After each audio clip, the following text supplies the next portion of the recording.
waxaa maanta si ballaaran loogu soo dhaweeyay magaalada Burco ee xarunta gobolka Togdheer saxafi samafale Cabdimaalik Sheekh Muuse Coldoon oo sanad iyo dheeraad ku jiray xabsiyada Somaliland. samafale Coldoon ayaa waxaa kaga hortagay duleedka degmada Burco dadweyne tiro badan kuwaas oo watay gaadiid iyo boodhar kala duwan oo ku xardhan yahay halku dhigiyo iyo sidoo kale sawirka samafale Cabdimaalik Sheekh Muuse Coldoon. markii uu soo gaaray goobta ay diyaarka ku haayeen dadweynihii tirada badnaa ee u diyaarka soo dhaweyntiisa, Cabdimaalik Sheekh Muuse Coldoon ayaa la hadlay dadweynihii kala duwanaa ee soo dhaweeyay waxaana uga mahad celiyay soo dhaweyntan ballaaran ay ugu sameeyeen magaalada Burco. waxaan aad iyo aad idinka mahad celinayaa soo dhaweynta aad halkan igu soo dhaweyseen. soo dhaweyntaas oo muuqaalkeedu ka tarjumayo inta ay leeg tahay, heerka ay leeg tahay, darajada ay tahay. aad iyo aad baad idinku mahad celinayaa qaybaha kala duwan ee bulshada magaalada Burco oo aanan halkan ku magacaabi karin mid qof iyo dhinac iyo hay'ad.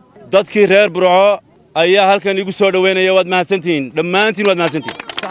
habeen ay khamiisi soo galayso maanta oo kalena ay 17 bisha afraad ahayd oo ay noqonayso 18 bisha afraad 2019 ayaa wadadan horteena laygu qaaday gaari anigoo ka tiinadaysan. waxaanan soo noqday anigoo gacmaha taagaya. maanta gaari baan saarnaa, waan xidhxidhnaa, keligay baana leewatay. maantana waxa weeye reer Burco dhan bay soo baxday. waa guul xagga Rabbi ka timid. markii ugu dambeysay magaalada Burco aan si nabada ku dhex maro waan idin xasuusinayaa waxay ahayd 13 bishii 12aad 2017 markaas ay ugu dambeysay si nabada ku dhex maro. maantana ku xigta oo ay tahay bishu 12 bisha 6aad 2020. samafale Cabdimaalik Sheekh Muuse Coldoon dadweynihii tirada badnaa ee isugu soo baxay soo dhaweyntiisa sidoo kale waxa uu kala hadlay muhiimadda ay leedahay cadaaladda iyo sidoo kale xaqsiinta aadamaha qaybihiisa kala duwan. xabsi baad igu ogeydeen aan muddo ku jiray. xabsiga waxaan kala soo baxay faa'iidooyin aad u ballaaran oo aan idiin sheegi doonaan kala soo baxay. marka xabsiga kuma aan soo khasaarin, faa'iidooyin baan kala soo baxay. faa'iidooyinka ugu yar ee aan kala soo baxay inaan dhigane ay dadku ka faa'iideysan doonaan ku dhaxalifay jeelka. inta ugu yar waa intaas. caadil baa dhashay gadaashay caadil Cabdimaalik Sheekh Muuse Coldoon. caadil waxaan ugu bixiyay inuu cadaalad sameeyo, inuu cadaalad ku dhaqo qayrkii ayaan ugu bixiyay caadil. shaygayna wada deeqa waa cadaalad, taynu doonaynaa waa cadaalad. maanta waa maalin farxadeed. waxaan idinkula dardaarmayaa reer Burco, reer Togdheer. waxaan idinkula dardaarmayaa axad ama qof dhexdiina ayaan lagu dulmin.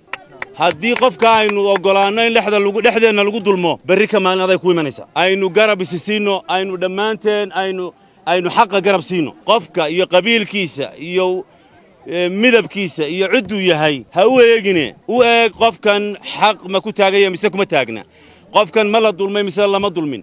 weligiin aynu dhammaanteen qofka inaga mida aynu muxuu ahaayey garab siino. haddii aynu garab siin weyno berri waxa weeye adiga wey.